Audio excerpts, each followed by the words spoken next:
Hey, what's up, internet? Um, Hello. this is Tony Grasso. Hey, what's up, Tony? What's going on, Wythe? And I'm Wythe Marschall, and we're working on games as usual because the fun never stops. And the business of trying to make the fun the business also never stops. So we are happy that we just finished Danse Macabre, medieval horror role playing by Christopher Pickett and us. Um, Also with art by Ethan Gould and work by Sunaree Paiwong. And today we're transitioning to talk about another thing we're working on in the background, which is revamping Stillfleet. It's long been in the works. It's the first game we put out, and we've learned a lot. Tony has joined the crew since, and we've talked a lot about sort of graphic design and look and feel and what makes different genres of science fiction kind of pop for different players, communicate different ideas about TTRPG science fictionality. So we thought we'd just hop on the stream and do another one of these live chats where it's mostly really Tony drawing cool stuff, and then we occasionally sort of talk about sci-fi and other topics. Tony, does that sound like the right intro to you? Yeah, no, that makes sense. We've we've kind of just begun some of the. I know that you've been conceptualizing like what SF2 might look like for a while. Um, Probably not too long after like the CRB was released, there was already kind of like, well, we could have done this a little bit different. Maybe I would want to change this. I think that's the way that most artistry goes. But from the artistic or from the visual side of everything, we've kind of just started diving into how we want to make some changes, I think, to the way SF2 looks and kind of feels. I guess in comparison to the CRB, the core rulebook as it stands, SF1, but then also things that we want to carry over, things that aren't really going to change. Um, and so one of the things that we've been working on is a quick start, avoid dark quick start, to kind of get the ball rolling on our end, both viz dev wise, but then also to kind of get what do we want SF2 mechanically and narratively to feel different or distinct from SF1. If there's a real reason to do SF2, kind of plotting out what that is. Yeah, that's well said, and definitely the work definitely never stops. And that you release something and you think through, the next series of additional um, sets of content, but also maybe rules tweaks or upgrades over time as we've just run more games. And then from I think a pure sort of graphic design perspective, we got really far, but we were sort of racing to get that book out, and I think it was so long, and it was our first sort of I've heard this term, this heartbreaker project where it was like, well, we'll just put it sort of everything in one book, and we had a sort of set of assumptions going in, and Eric Lazar, big shout out to him, did great graphic design for that book, but we since have been able to experiment with what ifs. Okay, what if it was shorter, right? What if we could reach more players by having shorter intro material? Maybe separate out right the core game and then have a separate book that's like really GM facing with like tons of extra rules for different kinds of interactions and Mm-hmm. adventures and encounters and stuff. So I think for a long time we've wanted to kind of leave the CRB alone as a kind of I think book we're very proud of, which you do have illustrations in, but I mean the vast majority of that's Ethan Gould and the graphic design is Eric Lazar, and then you and I talked about kind of taking some of the concepts in the game and busting them out into kind of this Voidminder's handbook that would be a little shorter for sure, not necessarily a hardback, right? Maybe there's a hardback edition, who knows? And then also Refactor's handbook, which should be not so much like the GM guide in D&D, which I always found was useless as a GM, to be honest, but more sort of like all the rules that don't fit, because I think there's a lot of things that just you don't need to play the game but are fun, Mm-hmm. and especially just like lots of encounters and more about the world, which I think is cool. But we realized, I mean, we'd love to present a version of the book that is not so focused on my imaginary, sci-fi BS, right? It's more just like a far future sci-fi game with aliens. Go do your thing, right? There is a company. The company's bad. Of course, we're not losing that, but we're not going to go into sort of specifics because, frankly, it takes up pages and it restricts what people can do. And we're seeing that. Shout out to like Worlds Beyond Number. to mention like some big hitters who are, you know, obviously developing their own world using the book, and that's cool, and that's always the intention, or one of the intentions, right? Like one of the intentions, you can pick it up and play it as written. There's a world in the CRB. The other intention being you can just use the rules, the design elements, and make up your own thing. So I Hmm. think it's fun to kind of experiment with that. And since we haven't pre-committed to this, we haven't told everyone, oh, there's a Kickstarter and there's a date, right? It's just, hey, what would this book even be? We actually we're going to talk about a third book today. So I'm framing this in terms of like we did the the core rule book, and we're trying to evolve that into the Voidminder's Handbook and Refactor's Handbook. So I should say that now we're talking about a fourth thing today, which is a quick start in advance of all that. That would just sort of bring the new rules in a light format that would be free as a PDF, cheaply printed, like a zine basically, and really try to get it out to more people more quickly with the updated rules and with this lighter approach where we don't go too much into the lore. There is the existing quick start we'll leave up that has more of that. But I think there is something appealing for some players, as I understand, having talked more and more with people who, for whatever reason, do like, you know, Mothership, about having this kind of loreless sci-fi world, right? Like Traveler, which even had lore in the books, but you know, the idea of just, hey, we're in the far future. And our Hmm. game is sufficiently different, I think, in a lot of basic ways. It's really far in the future. There's lots of aliens, and it's a very scarce resource universe compared to, like, I think a lot of Mothership assumes kind of liberalism goes on, which I think I find is like personally laughable. Like I just think the idea that like capitalism works and isn't always falling apart and tending into fascism is problematic, frankly. And that's the whole reason. I mean, I made Stillfleet before Mothership when he came out. I had Stillfleet and we were playing it. Right, it's just like PDFs, black and white PDFs, with my friends. But I think now is a good time to kind of revamp, have a lighter version that is very much straight up like, okay, there's no lore, but we are in the future, and guess what? There's not like you can't go buy a spaceship like a car. Like it just doesn't. There's more scarcity than that. There's more danger than that. Capitalism is more evil than that, and has gone sideways. And you Yeah. are, if you're going to play a kind of Space Marine character, good for you. You're very powerful, but hey, guess what? You're kind of the bad guy, and that is the theme of the game. I think should be 1-to-1, even though the rules and the rules will be sort of whatever the rules end up being for Stillfleet 2. But it'll be a playtest document, and it'll, I think, open it up to players who maybe don't want a bunch of lore about worlds. They're going to make all that stuff up. Totally makes sense. So I think this kind of challenge came out of some discussions with Christopher Pickett. Shout out to them, designer of Danse Macabre, who had noted that that's what a lot of GMs might want in the sort of OSR SF tradition, is just a black and white thing that says, here's the rules. And they'll make up their own world. I thought, that's a cool challenge, right? That's very fair. I like that. I'd make up my own world too. So let's give it to him. Do you know what I mean? Yeah. So you and I were kind of talking about what that could be. And I don't know if you want to say a little about so what we're looking at and how you sort of went about very first steps, right? First illustration, I believe, just kind of playing around with like, okay, well, what will this new quick start that just offers stripped down Stillfleet free with no lore, really trying to communicate themes visually, quickly through graphic design? Like, how have you approached that? And what are we literally looking at? Yeah. So right now I'm working on kind of a runner and gunner weapon. One of the I think for me one of the staple parts of Stillfleet as a world. So I think even though we're trying to stay away from SF2, or at the very least, not SF2, but the Void Dark, the Quick Start, kind of being largely loreless, I think that there is a certain amount of Stillfleet, I don't know, quality, or something that we want to instill in it so it still feels Stillfletian. And that being that you can play as a big like praying mantis alien, and that is really really rad. So I thought that that would be a cool, also interesting figure on the front. We wanted to kind of pull on the trope of a big black and white cover, and um, a lot of that is usually just like a human guy in a spacesuit, and so I kind of wanted to take that and just add the multi-armed kind of funky silhouette. I wanted to add a lot of dynamism to the pose and to the cover. Um, a lot of Stillfleet does revolve around um, some of the politicking, but then a lot of it is just shooting at aliens or running around dead spaceships.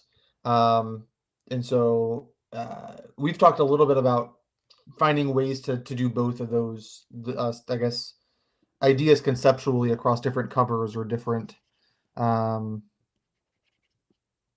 different products moving forward, not having all of it, because the game isn't all about combat, and I think some of the parts that people remember most usually aren't um, big combat moments for Stillfleet. Yeah. Um, and so some of the stuff that we've been talking about, I guess, as it relates to like what specifically I'm drawing and how I'm approaching it, is trying to nail down um, like shape language, how the loose and sketchy do we want it to be this time around? How refined will it end up being? If we want to be more intentional about spacesuits or the enviro suits looking similar or having them look, different character to character. Um, and so this being like a big enviro suit, a big spacesuit front and center, is kind of a starting or the starting challenge on my end for like let's nail what 90% of what players are going to be wearing vaguely looks like, and how we can achieve some kind of customizability or uniqueness in what I think in some cases would just be like a kind of boring like NASA shell that people would throw over stuff. Yeah, I mean, I think there's a lot there, and I think that is a key thing to say about the game is it is different, right? Again, from games where there's just humans, which I totally respect. That's a kind of SF, the Isaac Asimov tradition. Um, it doesn't tend to be the sci-fi I'm most drawn to for whatever reason, even though I'm not like I always say like I'm kind of ambivalent. Like there's a lot of Star Trek that I like, but I'm not a Trekkie, and there's obviously a lot of Star Wars that just you can't get away from, but it's not my thing. Like I don't, especially the new ones, but just in general, it's a little sort of to me aimed at kids in terms of the way the narrative is structured and the sort of moments that are supposed to feel big, which to me was really impactful as a kid, and the way that like so was Indiana Jones or like the X Files, like any number of kind of big adventure narratives. But as an adult, it's not something I like dwell on in terms of what ifs and like my place in the world and the universe. So it's weird because I do like a lot of high alien density, like weird looking SF. But the tradition that really speaks to me tends to be more hard SF, and mostly like sort of feminist SF and sort of leftist work. Even though a lot of that tends to be sort of mostly human. If you're looking at Ursula K. Le Guin or Kim Stanley Robinson or Sam Delaney or someone like that. So we're sort of mashing up a bunch of stuff. The biopunk element, the fact there's like big bugs, there's a lot of fungal things, things are grown instead of built. We definitely want that to shine through because that's core to the way the game is written top to bottom. But I think one of the challenges with SF2 is having, at least in the main book, which doesn't even exist yet, and certainly in this light quick start, just the ability to sort of not say those things out loud and try to display them through the art.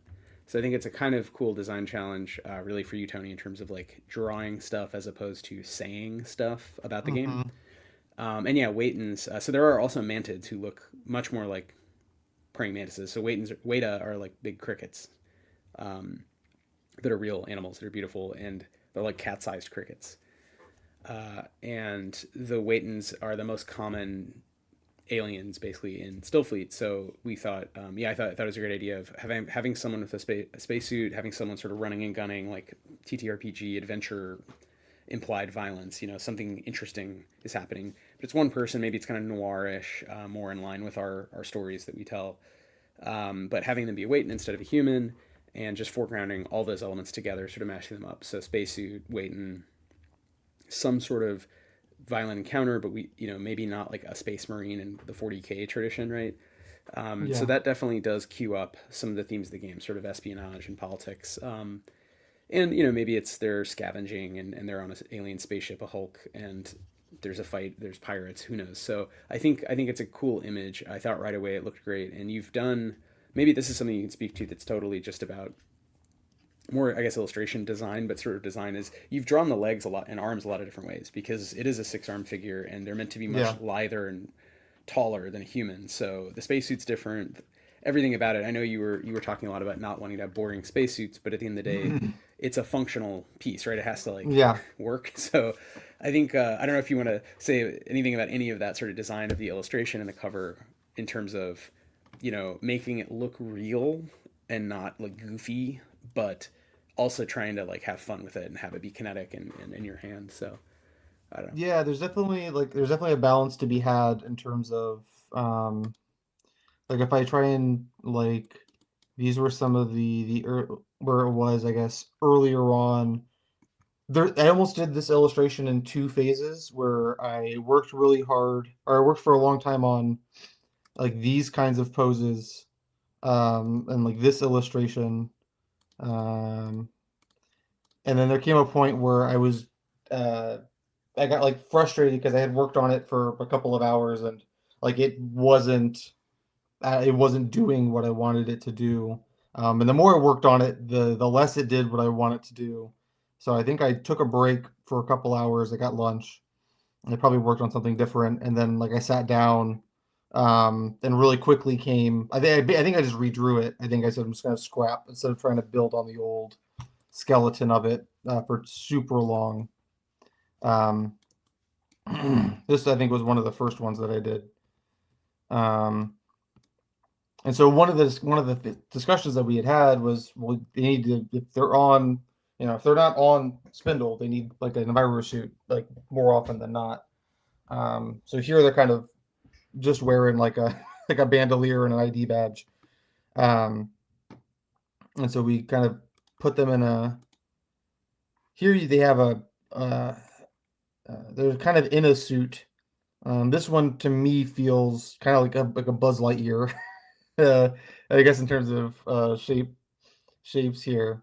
Um, but I was getting aggravated because it wasn't feeling as dynamic as I wanted it to be.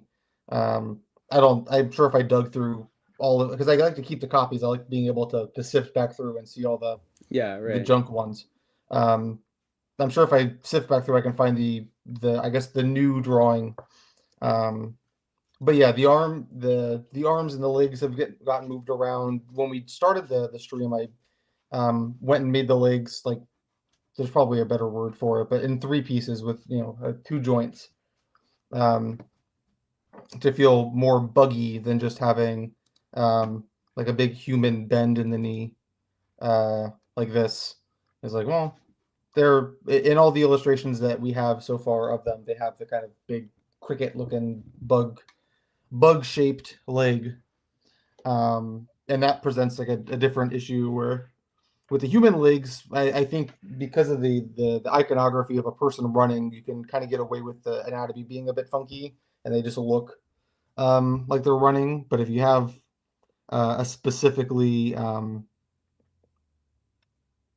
alien-looking anatomy, or at the very least not human anatomy on a humanoid figure, you have to work a little extra hard to make it feel not crazy, or make it feel Yeah. like more real, I guess, even if it is going to be stylized. Yeah, and we talked about the logic, like the tension between like real spacesuits and how they work in 2026 versus it's the far future, but also the technology is supposed to be all over the place in terms of what the company has access to because it's not again a 40K, like there's no god emperor and magic. It's like pirates, right? It's salvagers who have alien tech that's advanced. They also have a lot of human at the time like post-apocalyptic feeling tech that's not advanced, and sort of everything in between. And we talked about the spacesuits being more advanced because it's what they do, so they're good at it. That's in the core rule book, the original. And there was a lot of design exploration, and that actually involved all of us at the time. So myself, I talked with Eric about it. I talked a lot with Ethan about it, who drew different spacesuits, and we looked at that, which are some really cool drawings of different body shapes of different aliens. And Sunaree Paiwong, my wife, had put together this sort of exploded illustration that's one page in the book that shows it is really meant to be more of a joke of like, look how complicated spacesuits are, which is real. They Mm-hmm. are very complicated. So you and I talked a little about like, well, it's the Void Runner's Handbook is set further into the future of the game by a few decades, on purpose, so we can change some things, and that's a fun writing exercise for like what has changed politically and where are we kind of pressing players to engage. But one simple thing is like, okay, are the suits even better? More sort of tight fitting, so somehow better insulating because they have alien, some sort of nanotech sludge that's perfectly insulating or whatever, so Yeah. they can feel more easy to move in, less restrictive. Because the Buzz Lightyear suit is just the current NASA suit, which is like a really bulky chassis with this Mm-hmm. imagined near future upgrade of like an even bigger, more free dome, which feels very old school SF because that's like a desire people have had for a long time to be able to see better, whereas currently it's like pretty restricted. And that seems to be their way they're going. It's like even more, sort of chassis with like little arms and legs. Whereas this is kind of, to me, like the Expanse does it really well of showing like, well, what if it looked cool? Like, what if it was like the Nike version and somehow could be insulated? Yeah. So I think, again, from a very basic, like, what are the things in the game? What's going to be drawn over and over? And ideally, again, as we go forward, not just by you, but by Ethan and hopefully Chris and others, we have to kind of be able to say like, okay, this is the graphic design, like this is the idea of it. Here's the sort of canon. Not because we're like obsessive like IP canon people, but it's like, well, if you're going to work with artists and there's a couple different books and you have to sort of have like an explanation, art direction. So I Yeah, think it's no, cool to have these conversations. Yeah, yeah. no, 100%. I agree entirely. I think one of the things that we talked about that has kind of clicked in my brain, that I want to keep exploring. I don't know if I've gotten there yet, on paper or I guess on screen. But one of the things I thought was a cool way to think about um, approaching the suit design, because my one of the things I was bringing up was wanting them to feel different. Like I wanted people to be able to stand next to each other and have a different looking suit, even though technically all the suits kind of come from one place or one collection of places, rather than them being kind of like handmade. But something that you had said that really stood out as a cool way to approach them. We ended up talking about uh, Game of Thrones, or at the very least, a Knight of the Seven Kingdoms, and how even though they're all wearing armor, they all have like a distinct look. They have the kind of the same general pieces of armor, but I think in that show specifically, they do a good job of having everybody's armor kind of speak to their character, or speak to, or just at the very least have them stand out. But they all read as armor, and I think we can fall somewhere, uh, maybe not so far in the direction of all the armor looks entirely different. Um, but we were talking about trying to find ways that people could individualize or make their specific suit. Um, like the Baratheon helmet had the big antlers, or something that you had brought up. I was like, yep, that stands out, but it's still like a helmet. It's still part of, Yeah. uh, you know, what would generally be on most other people's get ups. Right. Yeah, I think that idea. I think you mentioned first, like, well, what are the things they do or can personalize about the suit, or is it that the company is very strict? Because in the original drawings, and I'd said, Ethan and I talked a lot about the suits and the different body plans, but not about personalization. So that was an Hmm. interesting question of like, yeah, can they be different colors or have different? We know that stickers, patches, like those are things we definitely I think want. But how far beyond that structurally, how different are they? And we know there's different pieces. Like even again in the original book, they list lots of optional modules, so sort of extra O2 or something, but it's not mechanicalized. It's not really something I ever as a GM keep track of because usually the parts in a zero G, zero Atmo environment are like kind of minimal in terms of like they might eat up a whole 2 hour game, but like then the characters at the beginning and the end are in Atmo. They're on Spindle or somewhere else. So it usually doesn't matter that it's like, well, you only have 12 hours or 24 hours of Atmo. Hmm. So I think it's kind of a question of like matching game design goals with graphic design and illustration goals. So it was a cool conversation because yeah, we ended up talking about like the way big truckers like personalize big rigs Hmm. and just generally like cars and other technical apparatus where like Ford isn't going to ship a giant truck with like lots of weird LEDs and like little bells and stuffed animals, but those things are strapped on trucks all over the world, and you can Google it and find all Yeah. these examples of different cultures and different countries of big riggers like personalizing their trucks. And these are like serious people who work long hours with technical, heavy, dangerous, basically things, but because of that, they take some pride. They personalize it. So in the U.S., that's less of a thing with Mack trucks, but I feel like it was a good analogy for me. In addition to sort of we were talking about Game of Thrones, and I think both just watched that show where you see okay then the armor is basically the same armor they all have, and then they're just getting different like frilly pieces on the helmets,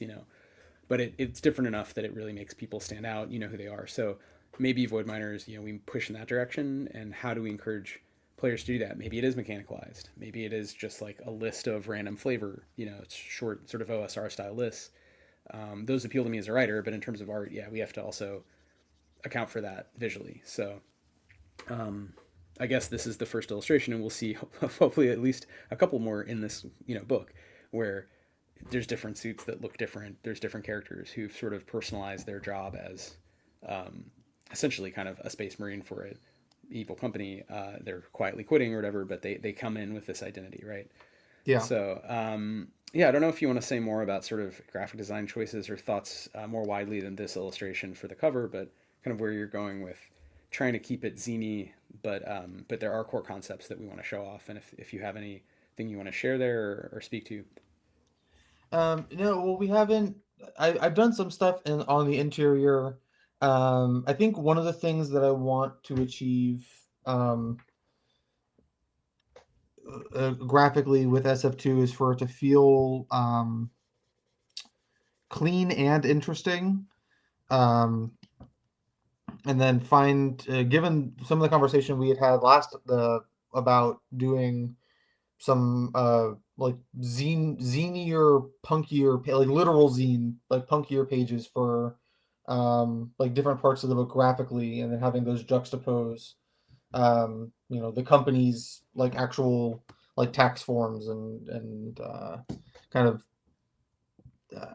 severance style like propaganda workplace like graphic design, and then how that'll all kind of collide with the actual game text and having that be, I guess, kind of a third or a two and a half version of the graphics. I think I've definitely gone more angular than I normally do stuff. Um, for BC, there's a lot more rounded for Blister Critters. There's a lot more rounded edges in terms of the graphic design and the font choices, and um, I would say that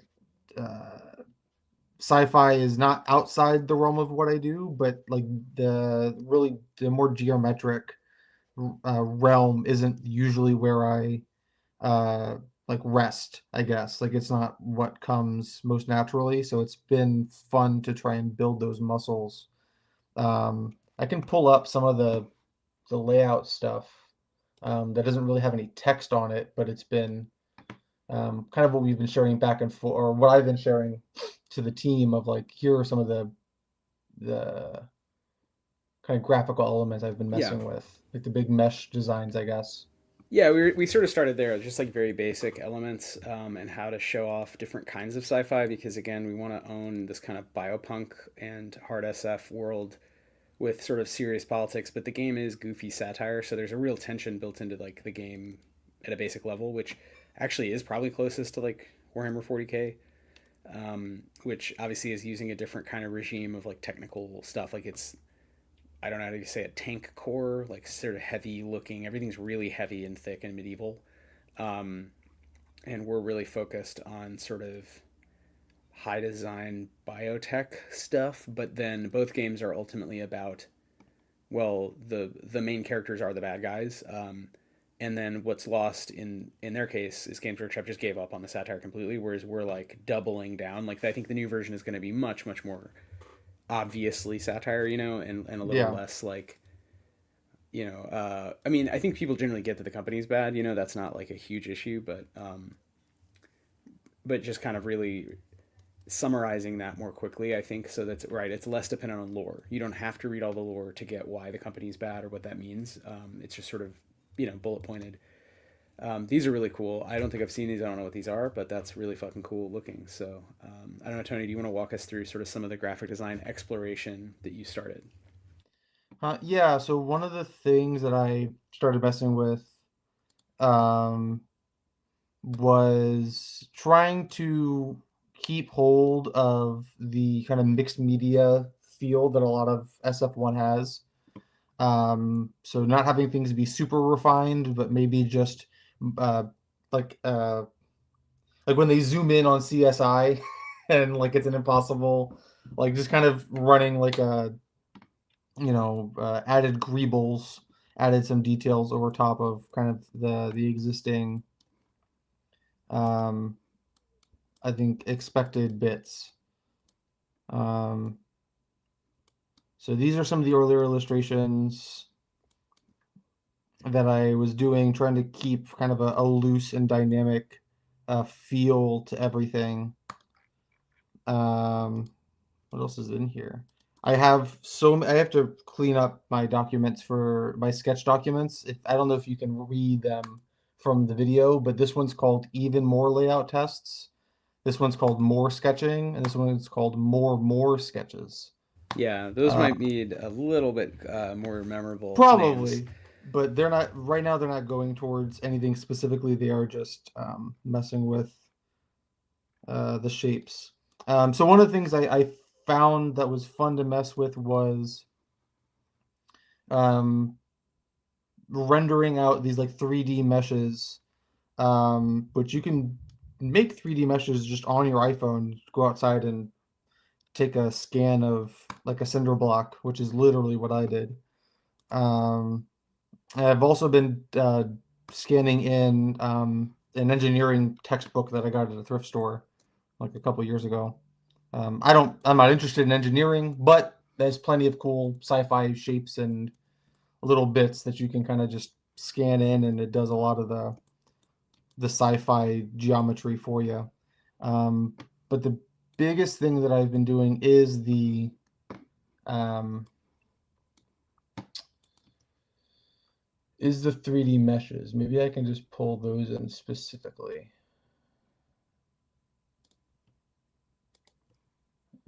Open. I can open a bunch of files all at once.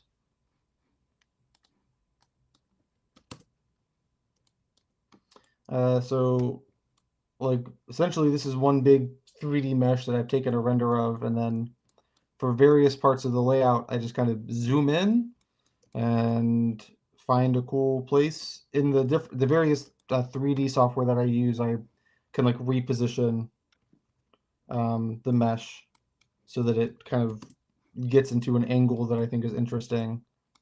But you get a lot of these really cool shapes if you kind of deep fry the mesh a little bit. If you run it through a couple of different filters to screw with the geometry so it's not super smooth, you can get these really cool jagged abstract like waves, I guess. So I've been taking things like these, finding a nice portion of them, and then slamming them into various parts of layout design, like this one, or like my computer doesn't like having all of these open.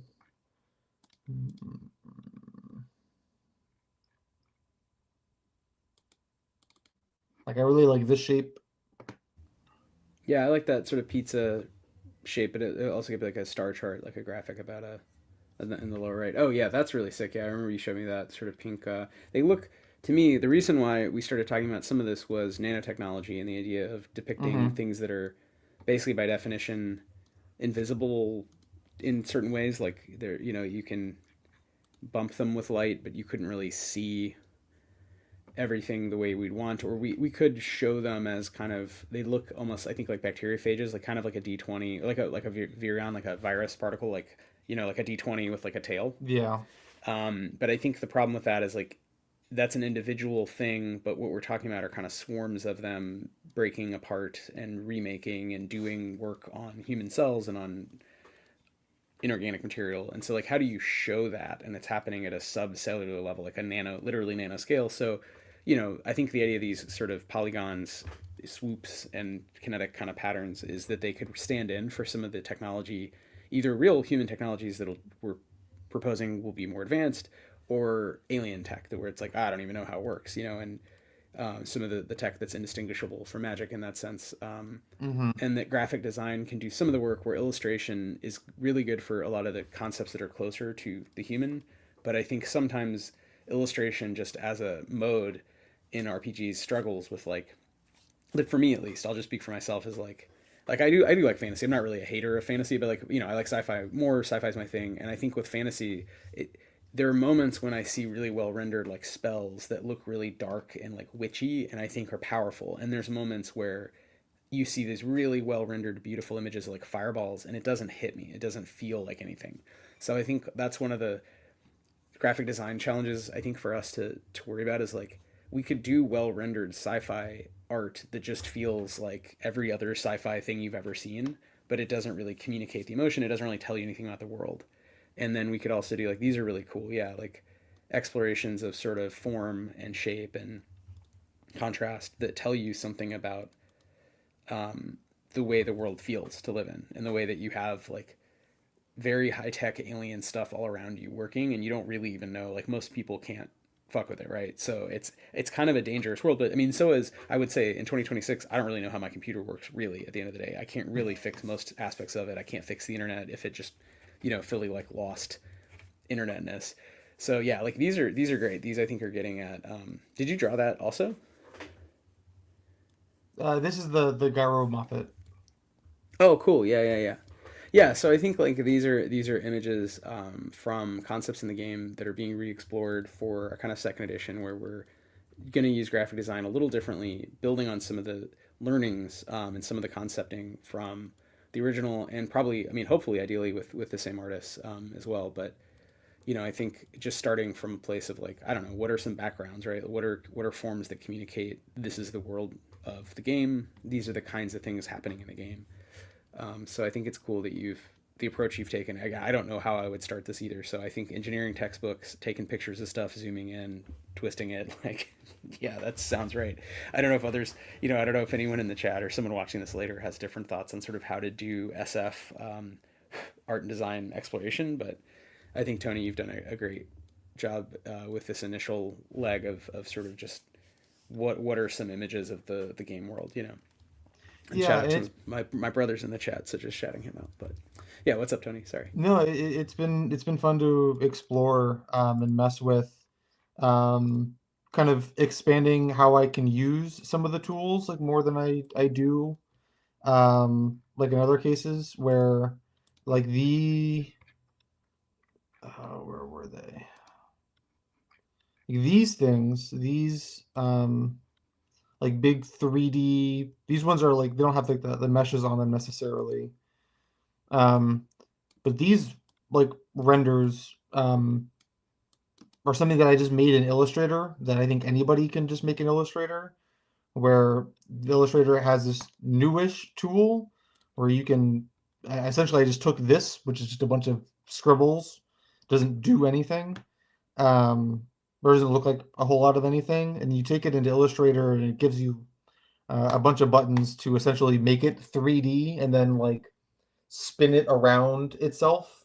So you just get these big like disc spirally shapes, and then it lets you just push them out into a render like this, or I can take it into different programs and then give it the mesh, which is what the other stuff that we've been looking at. So a lot of what I've been messing with is either a scan of like a cinder block outside, or I think even this might be one of the kind of spirally bits that I built in Illustrator. So it's just been, for me, it's been a fun exploration of um, kind of finding new and abstract ways to use the tools that I'm always using, but like not in this way, I guess necessarily.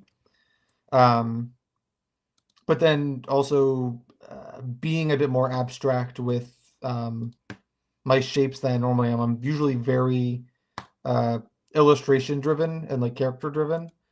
Um, and so pushing myself to kind of adapt or try and bring in more graphic elements, I think, has been a lot of fun on my part. Um, and Yeah. finding ways to breathe that into the new life that we want to give SF2. Um, every time I sit down and do more of them, I find a new button or like a new slider to mess with. And so it like I think I said at the outset in one of our messages, I was like, if I'm doing this today, I'm really excited to see what kind of cool shape or graphic I can pull off, in a month from now. Yeah. Um, Yeah. Well, and I and so think that's that still indicative is of the case. the whole project. Like, if we're like, I'm having a lot of fun. So what we've done from a rules standpoint. So any heads who played Stillfleet, it's the same classes, species, powers to a degree, but I mean, there's lots of tweaks that I want to make for really improving language. Like one thing I want to do with powers is try to shorten a lot of them so they're a little faster, because I love the longer descriptions that are definitely coming from Powered by the Apocalypse, right?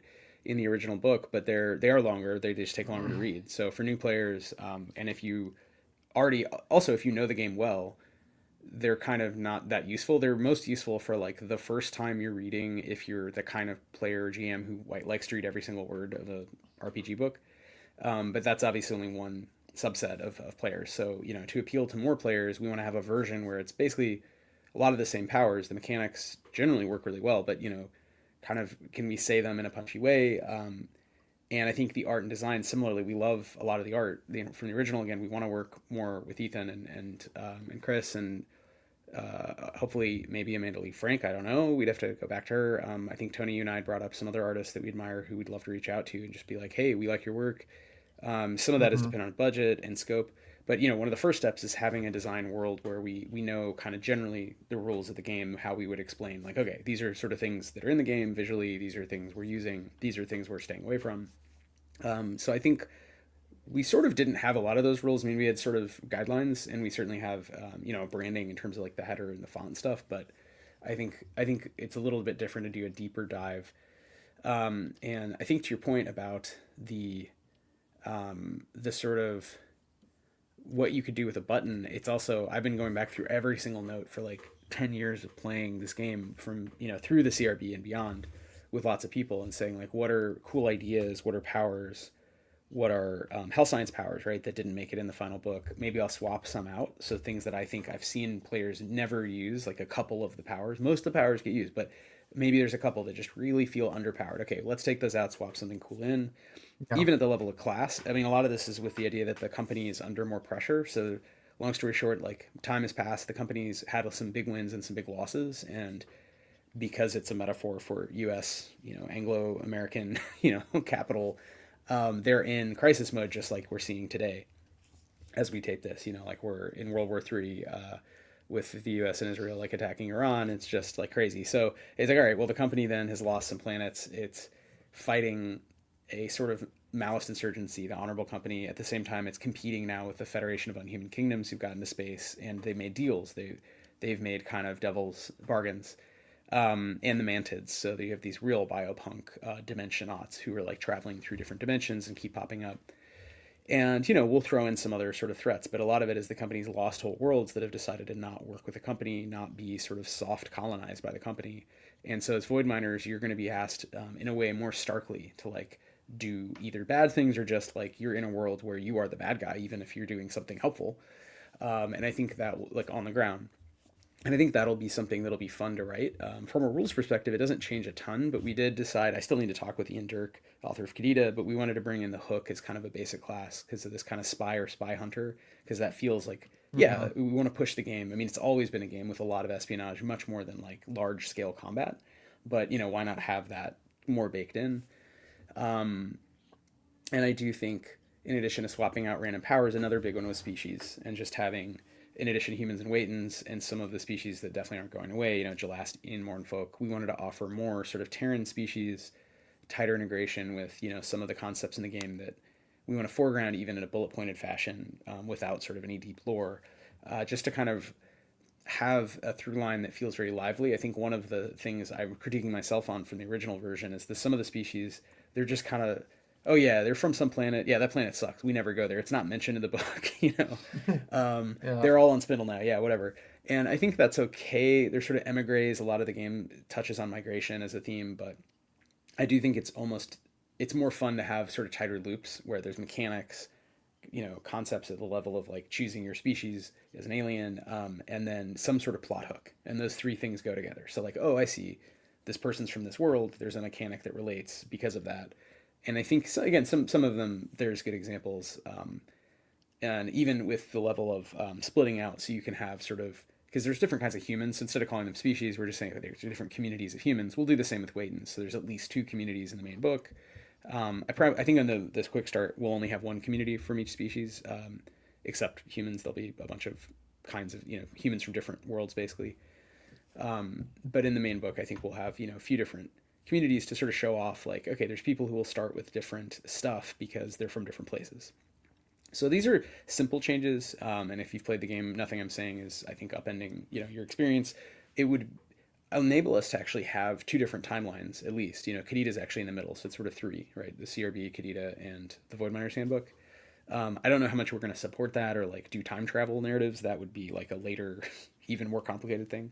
But just to bring it back to this design exploration, even for just we're pushing it forward a few decades and tweaking a few rules, that does mean scope wise, we have to decide what we're changing visually or not, graphically or not, and go back and say, okay, when we do product design, when we do decide on the books, how many illustrations do we need, and what like say are the rules, how big are they?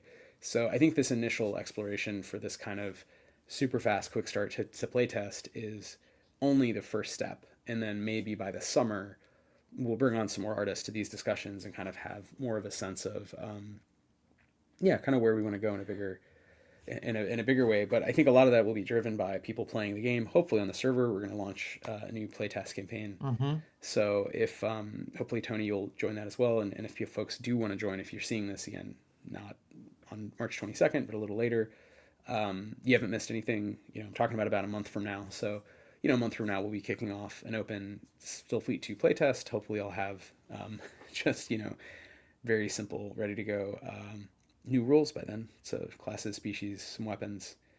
And it will be similar to the existing game, but I am looking for feedback and thoughts on kind of the core concepts and the ways to tighten the whole narrative structure of like, you are kind of more powerful than I think in a game like Mothership. I mean, it's closer, I think, to like Offworlders or Orbital Blues. Like you have an interesting story, but the story is bound by capitalism at the end of the day, right? It is the company's story as well, and you're participating in that, and you have to decide what to do. So do we want, to mechanicalize factions? That's something that's always been on my mind. I've always been working on. Definitely people seem to want rules for mechs, spaceships, so we're going to try to play test those. So again, if you're excited about these things, come bug me about what you want to see, and we'll make it happen. Tony, I don't know if you want input on art, but art or graphic design, I should say. But that's another maybe discussion to be had, right? Is with more people, what do they want to see? What do they want to have drawn in the book? Oh, 100%. That'd be super valuable.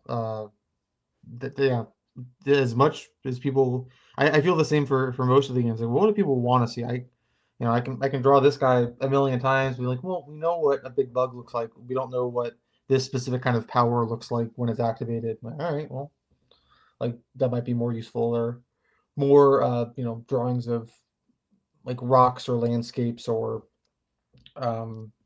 different alien cities, and that they're not on spin, I guess. That kind of thing. So yes, as often as people are like, I don't know what this looks like, it's probably a good opportunity for us to either describe it in text, or if we have the space and the time, just draw it, just do it. Yeah, excellent. So, and we've seen that a little actually. Yesterday, we had a play test of a new game using the grid system, Ultra Delve by Konstantin Paradius. And I know Ethan's been playtesting, or not really playtesting, it's pretty much done, but the Sometimes Kingdom, we've been playing more of that, which we're going to print a zine of soon. First zine, hopefully for both those games, they'll be sort of series. So near future, modern, sort of sci-fi, and then the Sometimes Kingdom's high fantasy, sort of portal fantasy, isekai a little bit. So I think those are both other playtests where you can come in and really talk with the artists. So in Ultra Delve's case, Tony, and Sometimes Kingdom's case, Ethan, and talk about the kinds of stuff you want to see. And maybe we've seen live drawing, we've seen players just doodling, and it's really fun to have those interactions where they're taking concepts and doing their take on it, and it really informs for us like, oh, okay, this is what people are kind of getting it, right? And it helps us understand the concept more broadly, to have other hands involved. 1,000%. So yeah, I mean, always fun on the Discord, always cool to hang out with players, especially not that ever, I mean, I can't draw, so whatever, but with people who can draw and want to draw cool stuff that we think is fun. Spacesuits, it turns out, I think are pretty hard. I think they're on the list along with horses, I've heard. So yeah, horses. The next, if we ever have to put one of the PICARO guys in a spacesuit, it's all over. It's all over. That's the quick. That's the final boss. Is Yeah. horse in a spacesuit.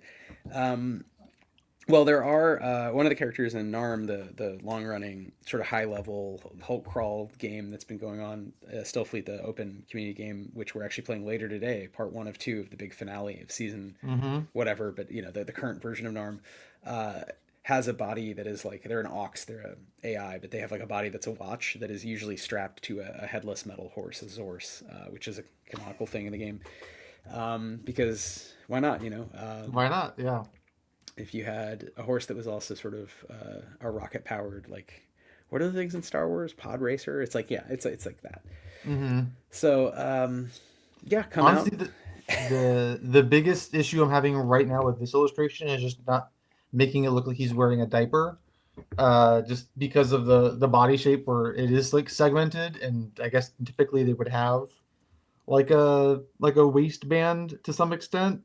I always feel like this shape, if I just put like some yellow tabs on the side, it starts to look very diapery. Yeah, I mean, well, astronauts do wear diapers, but yeah, I think our void miners don't necessarily have to have them built in the same way. I will say also, Waitons would excrete waste differently. Frass, I don't. Someone who's more of an entomologist than myself can talk to how crickets weigh to similar forms move waste around. But I hear you. It's just like it's a weird thing with how humanoid do we make the non-humans, because actual weight, obviously their legs are like kind of on top of their bodies, and they have these heavy like horizontally oriented cricket bodies, Hmm. right? So here this is almost like a human who just happens to have like bug legs and a bug head, which is kind of how a lot of, I think, non-human aliens are envisaged in classic goofy science fantasy, science fiction. And Stillfleet is not immune to that in that sense, that we want to have our cake and eat it too, right? We want to have people who can play characters who are human feeling, they understand how they move, but also, oh, I'm an alien. So at some point, it's like Halloween all the way down. Yeah, There yeah, are really weird species, and I don't want to lose those. So the Hrine, or playing as an ox, as an AI, right? So I think these are things that I don't want to like exclude from the experience, but they might be in the original game. The weirder ones are just like at the back hanging out. yeah. I almost want to have like more different books, like player's handbook style, like the most common species you'd find on Spindle, and then sort of books that are looking at different aspects of the game world, and kind of maybe one is all about tech, and there's different rules for tech that are a little deeper for people who want the sort of cyberpunk experience, which is again something we've heard. And I'm not a computer engineer, never really did the hacker rules beyond you're using the power jack or you're rolling reason, and we've done a lot of fun stuff with that, different successes and different puzzles. But someone I think can design an elegant cyberpunk mechanic to fit within the grid system, and that's something we hope to explore as well in this next sort of leg of work. So a lot of fun stuff that we have kind of on our collective whiteboard, and I think some of it is just time, because we've been really in the weeds with Danse Macabre, but now we do have two other games. So we're sort of in the medium weeds. We're like walking away from the marsh in this metaphor, Yeah. walking toward the nice woods, the trail through the woods. But Ideally, right? yeah, so come on out if you're interested in any of this stuff. If you're interested in Tony's art, I mean, obviously Tony, you have tons of art. Odd Gop Games, Antonio Cabonio at Itch. But specifically with the Stillfleet Studio, we have Blister Critters, Tony's game. Tony just was the visual designer, the graphic designer for Danse Macabre Medieval Horror Roleplaying, with art by Tony, Chris Pickett, the designer, Ethan Gould, Sunaree Paiwong. I helped with maps. Michael J. Cohen, shout out, help with maps. We have some art by Michael actually in there as well. Luana Bibiano has a piece. So there's, Hmm. there's a few different hands in that game as well. It's very much Chris's world, right? But trying to sort of mimic Chris's fine black and white, zombie apocalypse medieval style. Um, and then sometimes Kingdom, which is all art by Ethan, will have graphic design by Tony. Ultra Delve is going to be art by Tony. So we have a few projects we're working on simultaneously, either wrapping up or kicking off. And I think something that's interesting we've talked about is the through line of just overall what are the games we make, why, and one that has emerged is body horror. I think there are also graphic design out through lines, but some of Yeah. that is being worked out as we speak. So if these conversations interest you, we'll do more of these streams, I guess, if people want. And we will definitely be posting, hella updates on the socials as usual. So you hopefully will see this image in its final state. Tony, do you want to as we bring it back to close out the stream, say any more about where this image is at. I noticed something you're doing is adding like what I was looking at as like lens flares maybe, and then now spikes. And I'm curious about the level of spikiness. And are you happy with, is this an image where pretty soon you're going to move on, do other stuff, and whether it's finished or not, it'll kind of be like it is what it is for now. Yeah, so I think if I was smart, I saved one. Okay, so cool. This is, I guess, where we started, and then where we moved towards, and I think I am happy. Um, one of my goals was to make the legs feel a bit more buggy. I think I did that. I wanted to start exploring ways to make the armor feel like unique to this guy, so giving it more like bug-like spikes. Um, and trying to eventually I ended up right in this last portion kind of changing up the suit design to not have necessarily like a zipper running down the middle, and something that felt a bit more futuristic, I guess, more advanced, where it would just kind of be um, plates, and then I ended up segmenting it a little bit, losing that center like waist divider, um, in favor of like a more bug bellied segmented bit that I think on a human design they probably wouldn't have as many of. So this was a different sketch that me and Wythe were kind of going over at one point, um, or I think we can do a lot with paneling to kind of in terms of like giving them different shapes, different suggesting different body shapes.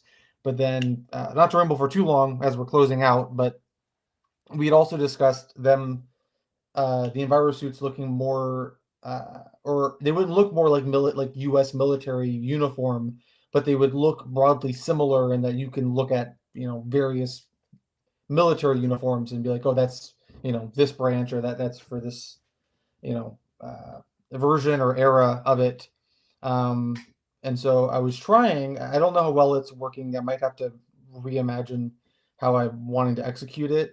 I kind of like the idea of having the kind of meshed triangle shape work as a sort of camo, that like maybe it's like a stereotypical way to view military garb, or a U.S. military garb, to just be drenched in camo, but trying to use some of that mesh design as a way to evoke camouflage, but also to tie back into the other graphic elements that we're going to be putting together, and maybe how the suits are constructed. I think it ends up making it feel a little bit Spider-Man-y, a little too funky, at least in this iteration. I think there's ways to make it work. I don't know if it's 100% successful. Maybe there's just too much of it. Maybe I just need to do less of it. But largely, I'm happy with I think where this illustration is going. And I think one of the things that's different from SF than some of the other projects that we work on is that I think some of the success in the illustration work for SF is not having it be over polished and overworked. I think at a certain point there is a certain amount of sci-fi grunginess that probably should be maintained. So at a certain point, it is just putting my pencil down and being like, "Yep, it looks good. It still has energy." And so I think we're approaching that. Yeah. Yeah, I think so. Well, also for the Void Dark Quick Start, we talked about that being black and white on Mm-hmm. purpose, and it would set it apart because the game is not black and white, and the game is letter sized. And so if this Yeah. is an A5 zine that's black and white, it'll look very, very different on purpose, and it'll fit in, I think, with if we kind of redo, if we have several quick starts that are just small guys that are truly quick start looking and they look appealing because the system is simple, the games are simple, but with a bigger book, it can look complex for sure. So you pick up a 300-page book, you're like, wow, this is going to be a lot. So it's one simple move to just say, well, let's make an even quicker quick start, right? The Yeah. original quick start is great. I love it. It's not an issue with it as much as it's a distillation. It's very much a quick start of the CRB, and we want to do a quick start of a kind of new version that is building on the CRB and largely interchangeable, but highlighting different elements, tweaking some rules, and then graphically, yeah, exploring this kind of darker. Time has moved on, right? So if you think about the mood, like if you think about the real world, the mood of the Great Acceleration, after World War II, in the global north, and the mood of the 1980s and 90s, the end of history, or the early 2000s and Too Big to Fail. Those are all moments of like, yay, liberalism's working. And then you have other moments when it's like deindustrialization, and the stagflation in the 70s. You have obviously today's crisis, the sort of wicked problems of climate and warlordism. And so it's sort of like, what mood are we in? I think in the CRB, unintentionally, we made a game about a mood where a giant space company is like doing just great, and like you're participating in Yeah. bad things, but it's like, yeah, whatever. Like even if you rebel or leave, the company's going to be fine. And I think you see that in a lot of the campaigns as people blow up a whole planet and run away, but it doesn't stop the company. It fucks them Hmm. up to some degree, and it stops individual bad actors. So I think maybe one thing we're doing with the Void Miners Handbook is saying, okay, well, where do we go from that? So do we set up a kind of apocalyptic, like bigger choices? And again, I don't know how much that will be written into the rules as much as it's a mood change or a change. It's a mood shift. It's a changing into a minor key in some points. So I think a good place to start was this idea of a black and white version and just capturing some of the things we want to really highlight for new players very, very quickly.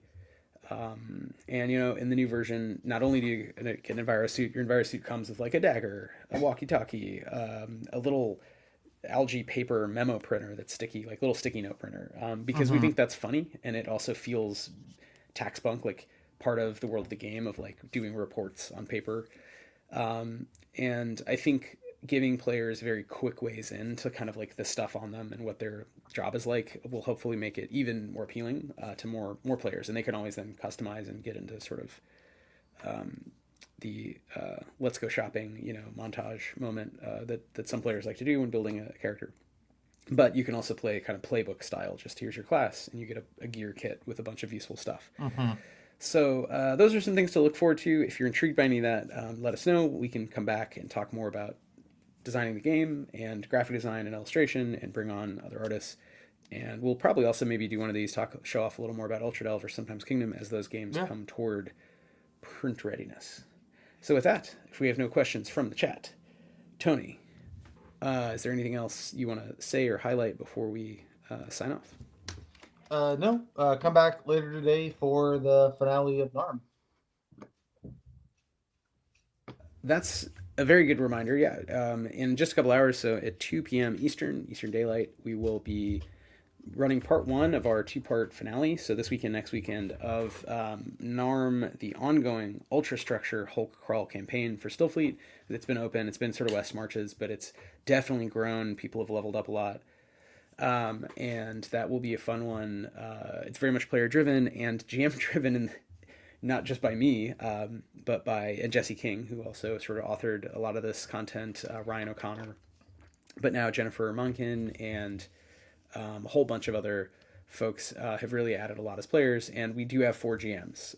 So it is not Yeah. the case that all of us will be talking a lot. We'll be just swapping in and out depending on sort of, we're calling it zone GMing, depending on what players do. But we do have sort of big cosmic level threats in this giant structure the players find themselves in. So we're curious to find out kind of how it all ends, at least in this current form. And we're going to bring it back. It's spoiler. It's not going to end, but it will change a lot. We're gonna blow some stuff up. So thanks to Joe Grasso for an offer of reptile skin and scale textures. Thanks to anyone who's watching this now or in the future. And with that, we're going to sign off. Have a great Sunday, and hopefully see you all in future streams.